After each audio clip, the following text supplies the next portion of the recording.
நேர்ல வந்து சந்திச்சார். இது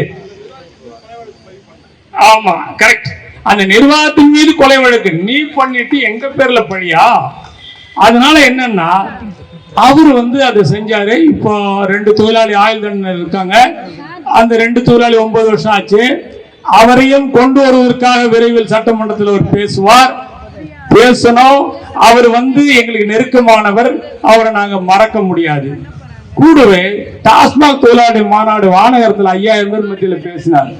அரசை இப்படி எப்படி உதறி எடுத்துட்டார். ஆட்சியில் இருக்கக்கூடிய அரசோட தொடர்புல இருக்கக்கூடியவர் இப்படி எப்படி ஒரு வழி பண்ணிட்டார்.